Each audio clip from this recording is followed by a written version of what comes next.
You're listening to the Valley Current.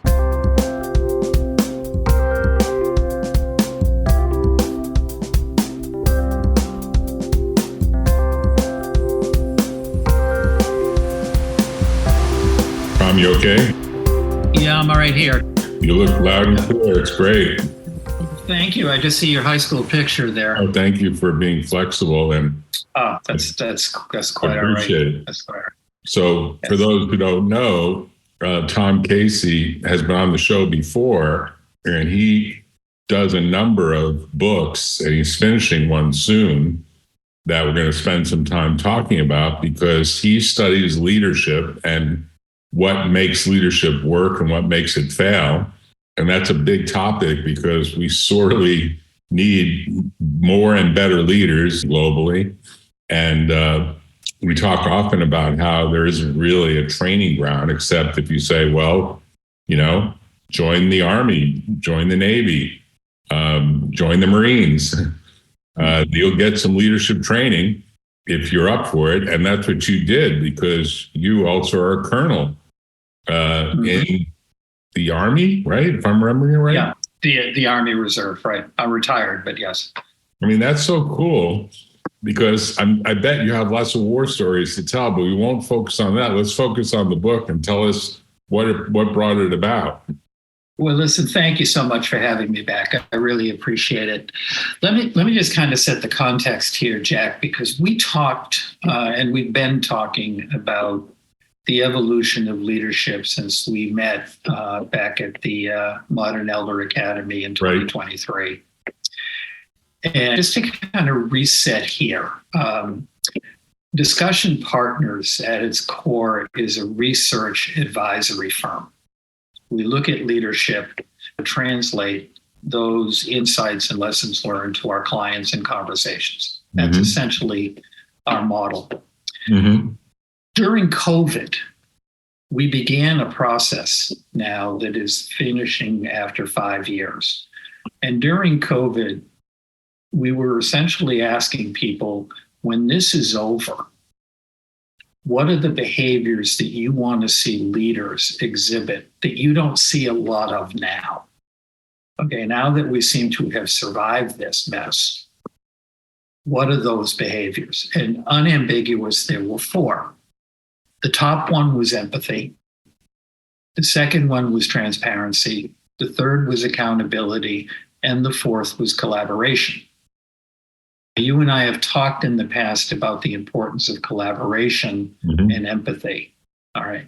Now, we published a book called Leadership Effectiveness, The Next Curve to Flatten, where we were essentially sending the message that if your high potential development programs don't build out from this, then you have 3 options. One is you need to fix the program.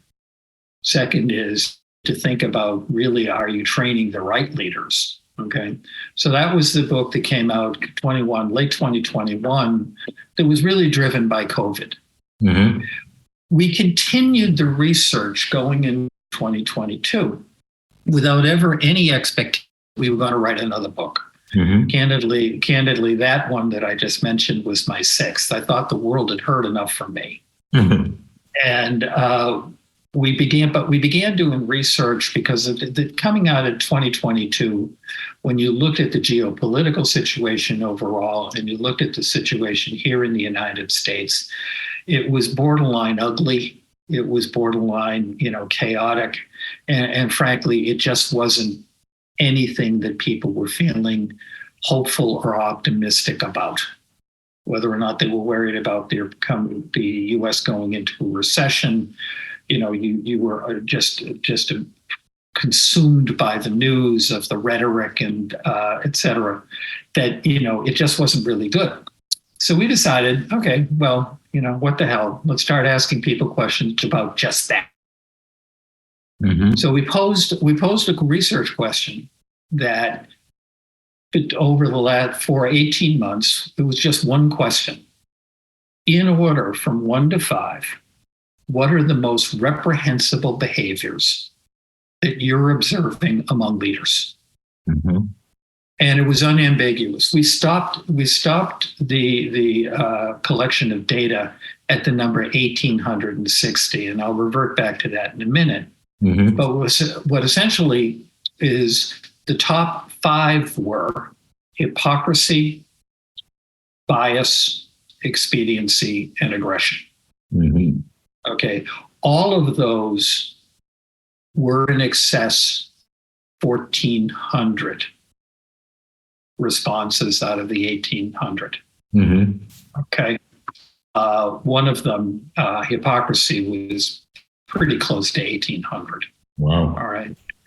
So what happened is, for the last 18 months, we've been embedding the ongoing research into blogs that we're writing. And again, really, it's nice that I'm speaking to somebody who knows me as a friend.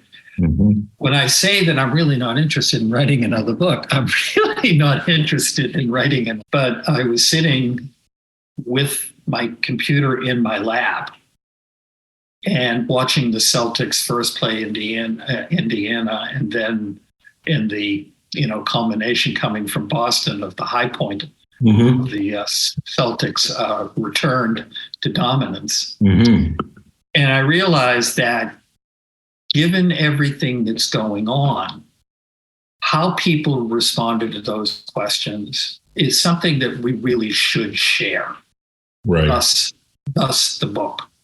Okay. Well, it's a really important topic, because you look at some leaders, and there's a podcast that just came out that was based on a Wall Street Journal article talking about how Musk engages in conduct that really does fly against many of these principles, but he just got re-awarded that ginormous $56 billion pay package, and they reincorporated in Texas to avoid a revisit to the Delaware Chancery Court, where the judge there said that package is invalid. It was re-voted on, and the shareholders approved. And fundamentally, he's gotten what he wants. And in many ways, he engaged in threats, non-transparency. You could argue that he wasn't very empathetic about the views of the shareholders. He marginalized the shareholder who brought the suit, claiming that he was just, after some hold-up money. The guy owns like 9 shares. Of course, he probably has lawyers on a contingent fee, but he was pretty upset that one person was effectively getting, 56 billion multiplier on what the line employees get. Because some people look at what the multiplier is between the lowest paid employee and the CEO, right? And if it's above some multiplier, I don't know what that is these days in Silicon Valley. It seems to not matter. But I think people are saying there's some number. Maybe it actually is 56. I don't know. But there is some number where when you blow above it, and there are some countries that have specific legislation that says the number can't be more than some overall number. I think Sweden, maybe Norway, maybe some of the other Scandinavian countries have it. That's kind of worth looking at separately, but that kind of goes to this question of, are CEOs overpaid? Does that make them aggressive? Does that require them to be aggressive? And he's certainly aggressive. He engages in a lot of aggressive tactics, but he's been successful, and his companies have been uniformly successful. He hasn't had a good failure yet, to my knowledge. Well, circling back to the research you were doing, I want to respond because to reinforce your point. Mm-hmm. When you look at these 5 reprehensible behaviors, and we use the word reprehensible to be provocative, okay? As you can imagine, the political class, the political constituency were the ones most mentioned, but they were no means alone. Mm-hmm. All right, commercial companies and people are also mentioned. Mr. Musk got honorable mention. Okay, Boeing isn't doing well in terms of people's esteem. People are actually afraid. We don't know if their astronauts are ever going to get home. Mm-hmm. Okay, and they've got whistleblowers right now, just used to have in Enron and how you had in other places. That's not a good sign. for what had been an American institution. I remember once that Senator Henry Jackson in Washington was referred to as the senator from Boeing. Mm-hmm. Okay, so you've seen the demise of General Electric through self-inflicted wounds. Mm-hmm. The thing is that you tend to get the leaders, you define success with those parameters, and then they turn around and keep score. I once had a client, a CEO for a very large company, who was upset about their compensation. And I said, you're never going to be able to spend all of this. Your kids will never be able to spend all this. And his response to me is, don't understand, when you're dead forever. Okay, that was his way of keeping score. Mm-hmm. That the times at this particular point, it didn't almost doesn't matter who you favor in the election, presidential election, or the calling the question in terms of the UK, what they're doing, or the snap election that President Macron did in France, that what people are universally upset about, no matter who they're planning on voting for, okay, is the emotion associated, and it's the name call. Mm-hmm. You can behave in a hypocritical way. You can say, person's a clown, and then all of a sudden I'm with you all the way. That's that, there's no way to over explain that. You're just doing something that is convenient for you now. Don't even bother apologizing for it, because there's no point. And please, for the love of God, don't try to say that you were misquoted the first time. Don't insult the world here by pretending that you and the words didn't fly out. It's just no longer in your best interest to use them. Mm-hmm. There is the president of the European Commission who once said, it's not that politicians don't know what the right thing to do is, it's just you're worried about they'll stay in office if they do it. Yeah. Okay, that's fairly clear. Okay, going through this exercise in a time of turbulence, we emerge from it being rather hopeful. Wow. Nice. It could be the single malt we started drinking early in the morning, but the other reason is that what we're finding is people were separating the behaviors from the leaders, okay, from the policies and the need to preserve what's good. Okay. Now think about it this way. One of the things we looked at, we did a pulse survey that essentially was what we would call an all is lost. And we were asking ourselves the question, has it ever been this bad? Okay. And what we found was that debating whether this incident was as bad as what we have now, or that incident was as bad as what we have now. But what we came back to is the similarities between what we're experiencing right now. Okay, 1860 things were not great. Right. In 1857, you had the Supreme Court made up mostly of Southerners, basically reversing the Missouri Compromise, as well as going even further by saying even Black people, okay, whether they had ever been a slave or not a slave, okay, were not eligible to become citizens. Okay. And, it was a test of loyalty at the time, just like it is now. Okay. Right. You have Robert E. Lee, the general for the Northern, was originally being considered to be the general for the Union Army. Jefferson Davis at the time was a U.S. senator. Breckinridge was the vice president of the United States. And he transitioned to the Secretary of War in the Confederates. So, and, we can't, after an incredibly painful exercise, which God willing, we will never have to rehouse or whatever the hell they're calling them these days, okay, think that they can foment insurrection again. I don't think that we would hope that violence would never become the norm, although I really fear lone wolves. I don't see another civil war. But if you stop and think about it, Jack, it's here in the United States, okay, 50% of the people who voted will be unhappy. Okay. So this will not have resolved anything, which is where the optimism comes in for us, is saying, okay, well, we need to control our own destiny, because we can't be really worried about this noise level. We can't be worried about people wearing, screaming, "You're a liar" to the president of the United States, no matter who they are. Okay. Mm-hmm. And what we need to do is just re-say and use our research to say, look, 1,860 people said, this sucks. I mean, this sucks. Mm-hmm. Example after example after example. So I'm going to give you a case in point that just happened to us last week. Mm-hmm. One of the blogs we wrote was based on Bruce Jenner, mm-hmm. or now Caitlyn Jenner. Right. And the blog was essentially, we have our own views on things. But the blog was essentially saying, in 1976, Bruce Jenner was the superstar. Okay, he won the decathlon. He was America's child.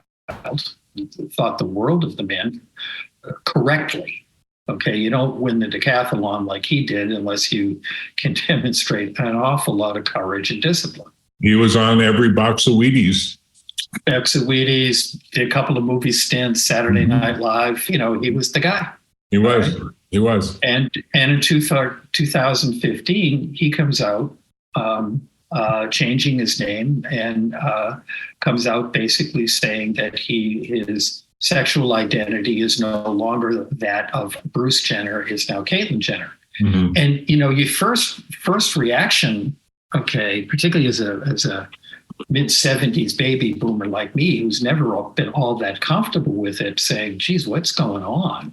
Right. But then you have to step back and say, wow, that really takes a lot of courage. Mm-hmm. All right.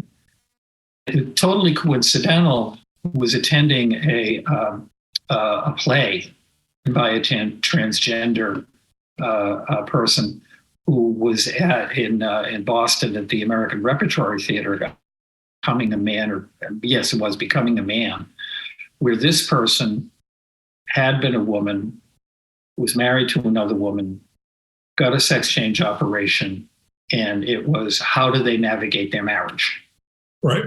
Okay, so for example, the woman, the other partner in this, said, there's a reason I married another woman.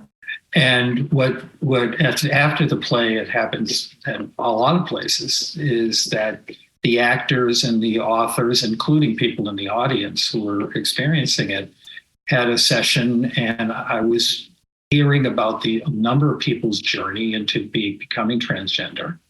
And I was thinking, wow, that's really courageous. Mm-hmm. And I don't personally identify with it, but that's courageous. Mm-hmm. So we wrote this blog. It dropped on Tuesday night last week. Okay. Within 72 hours, the hits on just my platform approached 20K. Wow. I have no idea why. This blog, within now a week, will probably have been opened by over 100,000 people. We have no idea why. Okay, we have no idea why. But our suspicion is that people are now starting to re-engage intellectually. Right. And starting to think through, one is, okay, how do we really feel about these reprehensible behaviors? Mm-hmm. That's our assumption. Now, that may be Goldilocks, or something that single malt metaphor may actually become a reality. I don't know. But at the same time, I think that consideration we're having is one of those things that suggests to me that people have just run out of patience with how things are going on all sides. Well, we're going to see this Thursday, if it happens, the first debate between Joe Biden and the other guy, Donald Trump. Some people call him the other guy. They don't even want to use his name. They don't even want to repeat his name. And I fear that every finding that you've made is going to be illustrated in that debate on both sides, because I think Biden is being told, you have to look really forceful. just the way the State of the Union was, which is not his character, but essentially they said, we're going to give you the script and you have to play it out in a very powerful, energetic way because you're the world leader and there's so many conflict zones that need our attention and our leadership. You have to look like you're a strong man as well. And of course, Trump is going to be super aggressive because he's already started to do it. He's already started in some of the places that he's campaigning, saying things that are designed to not have an intellectual discussion, but have more of a fist fight or a food fight or some sort of street fight. Yeah. Well, the thing is, I don't think either one of these gentlemen can come out Thursday night and look like Gandhi. Okay. Right. I would hope they don't come across an Animal House. Right. Okay. Right. Because I think that nobody is served by that stupidity. But I think Trump needs to tone it down. And I think Biden needs to pick it up to get over this thing like he did in the State of the Union, maybe not quite that intensely, but he needs to say, look, guys, I'm awake. Mm-hmm. Yeah, I'm in my 80s. I still know what the hell's going on. Mm-hmm. Okay. And I'm a good president and I'll be a better president this next term. Right. Because these are the things I want to focus on. What I think is going to happen, though, is exactly what you say. I was listening to some of these clowns on a podcast when I was out hiking yesterday, I believe, and they want Biden to take a drug test, okay, and a cognitive test. And, and then the Democrats are saying, we're just as guilty here as, Trump possibly explained something about the electric boat with shark, what that has to do with public policy. But where I'm starting to not feel optimistic, but not feel pessimistic, believe that we're at the end of a road where one of three things will happen. Okay, one is, as a society, we will decide, do we want to be the object of admiration, object of pity, or object of jokes? Right. It's going to be one of those three. The people that I talk to on the client basis, the people, I'll use a case in point. I was down in Atlanta last week working with a client. It's a very large company. The client is extremely conservative. He's an evangelical Christian, devoted to Trump because of his policies. I'm not sure I'm in the right place now. He's been a client now since 2019. He says, let's go out and take a picture so you can send it to your relatives. This is not personal. Right. Okay. He's a little distracted by the rhetoric. He's a little distracted by the foolishness, but he likes the policies.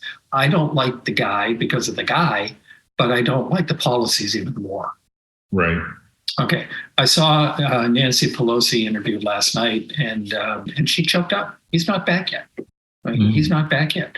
And I remember one of the previous podcasts you and I did, we were both appalled by the laughter that Trump promoted. And we certainly shouldn't laugh at that. And then we had the same clownishness when Trump is talking about Biden's announcement of running for the presidency and starts to replicate his stutter. What the good news for me is people are really starting to get out of patience with that bullshit. Mm-hmm. That's just what I'm saying. People are intellectually curious, but people are also pissed.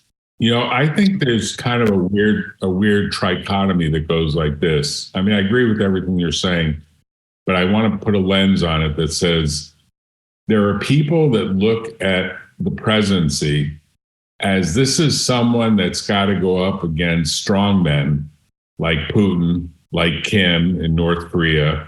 And, there's a lot going on in the world, as you know, because you travel all over it and you visit a lot of places. And there's this whole reshuffling of who is going to be in alliance with who based on what cooperation agreement. And I don't think that Xi can be too happy that Kim is effectively cozying up to Putin. And Putin may be increasing the risk for China if China has to actually support Kim on something that's sort of induced, some sort of conflict that's induced by Putin. As a result, North Korea gets struck, and then supposedly China is supposed to come to their defense when they may not agree that this inducement through, you could see the strange bedfellows. So people say, is Biden the right guy to be in the negotiating seat? Now, we all know the president just ends up signing the treaty. There's a bunch of other people like Blinken and others that are going out to actually do the hard work and that are on top of this. And, those people are super competent. And the president fundamentally is not the negotiator. I mean, he's the figurehead, right? But I think that we've devolved into a situation where, think about it this way: would you ever see the head of Russia having to go to North Korea saying, the equivalent of a NATO Title V with you, but I need all the weapons you can produce because I've already started a war in the Ukraine. Right. Okay. That I honestly, despite all of the parades and things like that, I didn't by any means feel sorry for Putin, but I thought, dude, you really are scraping at the bottom of the barrel, man. Right. Okay. And indirectly, it puts China in a situation, which indirectly puts us in a situation if China has to do something. There's that external view of a strong leader, individuals, and it is kind of like a boxing match approach where they say, well, who's going to be the stronger punch? As though that's the way negotiations happen. That's one part of the trichotomy. Mm-hmm. Then there's what you might call the socialist / versus capitalist view of how does the economy really work and how do social services work and how do taxes work. That represents kind of what's the spin that gets put on the way in which business works or doesn't work in America, and how employment works or doesn't work in America, and how taxes work. So all these sort of what you might call domestic policies that really do affect people. And they try to line up and figure out, well, which of these two guys is going to do something that's actually better for me?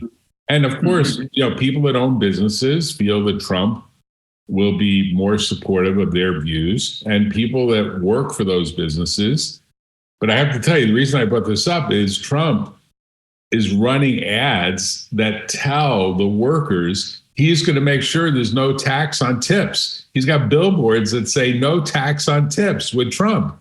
He's going out to say to every one of those workers, every one of the waiters, waitresses, anyone that gets a tip, and it's a pretty large percentage of service workers that are getting tips, no taxes, because a tip is considered compensation and it's considered under Section 61 of the Internal Revenue Code income.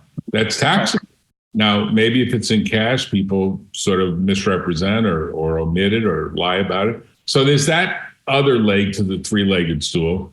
And then the third leg, which I think you and I are most interested in. I mean, we're interested in all three, but who's the person that's got the vision of what this world looks like in the 21st century as AI and robots start to enter and actually make a difference in productivity and in what should be an expanded, higher cognitive level that everyone is striving for and that everyone should move up the ladder to achieve, as opposed to, hey, man, I'm just going to go home, smoke some weed, watch some videos, and get my basic income, my minimum basic income check, and I'm fine.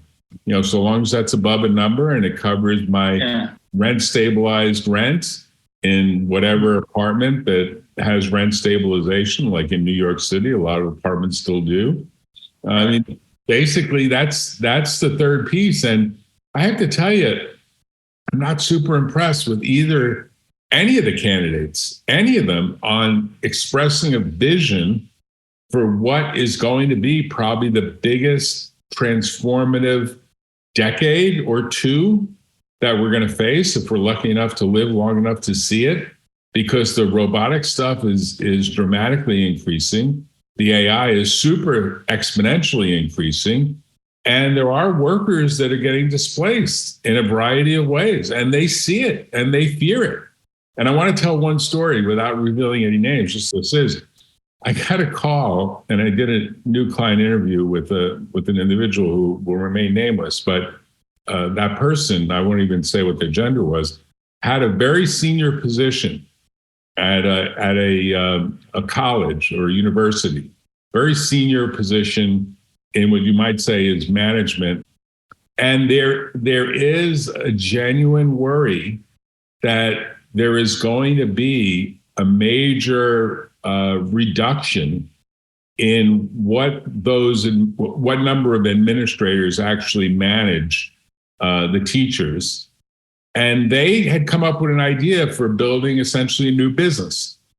Even though they have been in this position that is sort of a lifetime tenure thing that they could remain for the next 10, 20 years in theory, they're worried that no, there is such an effect on education, and so much of the folks who were originally going to school are either deferring or taking different paths than going to a traditional graduate school or going to a traditional college or university, that there's going to be a real impact on the number of those administrative positions that are available. So they're already in their own mind saying, I can see that I have to become my own entrepreneur and create my own business and take some of my savings to build a particular e-commerce business that they want to build. I mean, that was an amazing interview because I've never seen that before. What I typically see is the entrepreneur just got out of business school, just got out of some engineering program, and they have an idea and they're building a team. But to have someone that's in their 50s and maybe going into their 60s and saying, I think I'm going to get slashed and I'm going to need something and I want to start building it now. So I need some advice about how do I do this, because literally I'm middle-aged and I'm doing it for the first time. And I think that is a bit of what we're all going to face, all of us across the board. I mean, you're probably protected because you have a special position with leaders, but I'm not sure even lawyers that do the work I do, although I do some very sophisticated work, I don't know that it's going to maintain. I frankly don't. I think all knowledge workers are going to be impacted in a big way.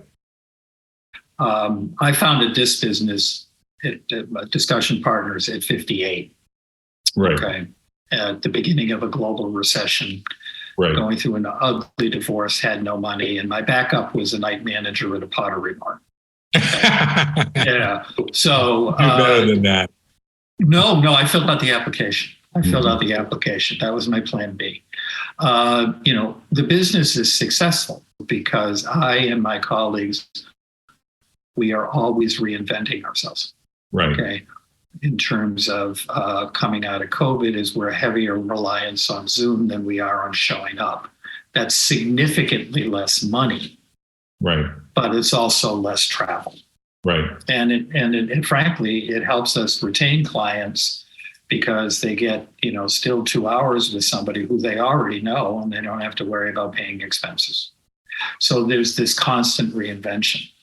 I'm 75 is my next candle. A lot of the people I'm working with, they've already retired or they're pretty close to it. So I have to focus on the next generation of leaders coming up and making myself appealing to them if I want to continue to do this. So there is that degree of reinvention. I think that your potential client is going down some of those same roads that you have gone down, that I have gone down. And I think a lot of people in their 50s and 60s are going down. You're looking at the works that Chip Connolly, who we both know and are friends with, in terms of the new midlife. Mm-hmm. That's not going off and growing bananas necessarily or playing golf. That's doing something that makes you feel relevant. So if we look at that impetus and enthusiasm for addressing those questions, I 100% agree. But I want to go back to something I want to challenge, Jack, is that I think one of the reasons that neither of these candidates are inspiring anybody is because we don't have confidence in them for one reason or another, whether it's President Biden's age or it's Trump's persona. Where I think that we're looking right now is to come across and saying, I'm not the smartest person in the world. I am the person who knows they're not the smartest person in the world. I'm going to pose the questions. I'm going to establish some principles, and I'm going to surround myself with people who are smarter than I did. I am. The best case that I always look at was Mayor LaGuardia back in the day, way back in New York. One of the things that he was written up for is that he just had this brain trust around him, giving him great advice. Where I think that we are in terms of the political ecosystem, and you divorce the commercial leaders from this right now, is we know we're heading towards a cliff. We know we're going over it. The question is, how far are we going to fall and who are we going to fall with? Right. Okay. And then what are we going to do about it? This is the classic line for the Sean Connery line, which is grabbing Kevin Costner and saying, what are you prepared to do? That's where I think we're headed. Because, we've just created a book that's off to the publisher by the end of the next week. And when I'm reading the anecdotal comments in this, it's you just want to reach for that Xanax. Okay, because people are so upset. They're so aggressive in how they're communicating. This really sucks. And everybody are associated with it as an idiot. Okay. You just look at this and things and you say, geez, it's really one of those things. But the thing is, this is a comment, and I was having this comment with Leah down in Baja. Is I'm a big believer, based on my background, is it doesn't matter where you're standing in that time. It only matters where you're standing last. Right. Okay. And we ain't there yet.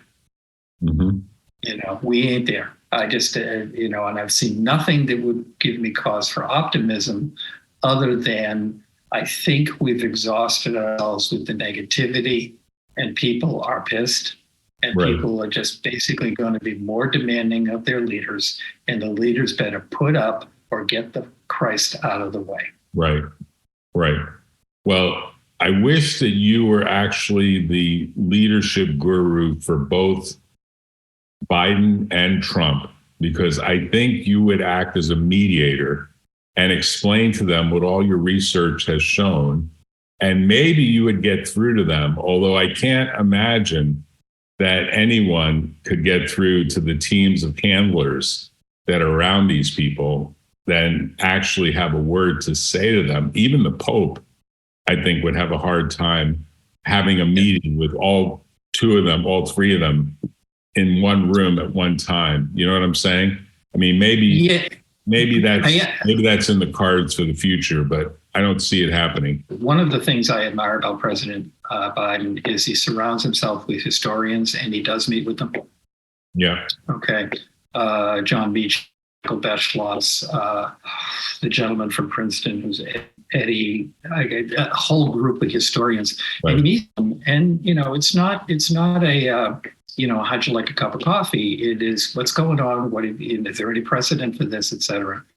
He's taking that tack. I mean, it's one of the things that, I know you do because we've talked about it. I certainly do, is I purposely interact with people just to find out how they look at the world, what's going on there. Right. But seeing you invoke the Pope, I got to tell you a recent story. I was in Italy with my wife, okay, and was in Rome. And while I was actually back at February, and was in a store. Right. And I tend to buy glass because I wear glasses. I'm a little bit like Elton John. I want to mix it up. Actually, I like to get different kinds of frames. So we're in a small, and I don't go to like the Rome equivalent of Four Eyes. I see these little shops in Berlin. I was in a little shop. I was conversing with the owner in English. Okay. My wife is quadlingual. She was speaking Italian to him. And I was looking for frames. And while I was looking for frames, I was seeing a picture of the Pope, okay, on the wall. And I'm thinking, oh, this guy's pretty Catholic. And it is Rome, so I hadn't initially thought about it. But then I started looking closer at the pictures, and I realized it was pictures of the Pope in the store that I was in. And I look at the man, and I says, "Is this where the Pope gets her glasses?" And my wife reverts into Spanish, starts talking to the guy. Turns out the man is from Argentina. Ah, okay. So it's the Pope, family business. Of course, to bring it all back to me, I said, well, when he buys something, does he use a credit card? Is he paying euros?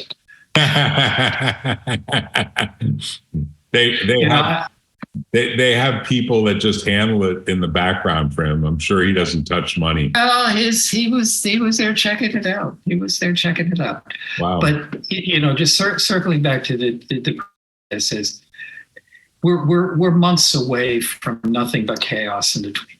Okay, and it's going to get uglier, and it's going to get more confusing. But one of the lessons I learned when I was a kid in awkward situations is, okay, and stop feeling sorry for yourself, because there's a whole bunch of people that they're not breathing. So shut up and walk. And I think that's pretty much where we are right now. Well, I'm actually more optimistic than I probably am entitled to be, but why not? Well, Tom, I look forward to the book. What's the actual title going to be? So, you're gonna love this. You're gonna love this one. When you write a book, the two things you argue about is the title and the design of the cover. Right, it's important. It's really important. Writing is irrelevant to that. The title that we've chosen is "Leadership's Future: Shouting into the Wind." Wow. Okay. Yeah. We just want to make a point. Is it's not going to be easy. Well, we'll look forward to it, and we'll look forward to reading it. And I hope you send a copy to Biden and send a copy to Trump, and just imagine that maybe one of their handlers will say, "Hey, we should read this stuff, because this will tell us something about what's upsetting people. And maybe we'll be in for a surprise, and you'll be on every TV show when one or both of them say, yeah, I read this great book by Tom Casey, and it actually helped me think through the way I should express my leadership." And I hope you have some influence in that regard.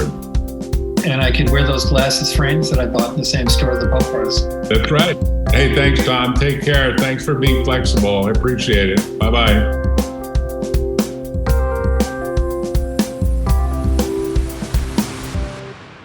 Tune in next time on The Valley Current.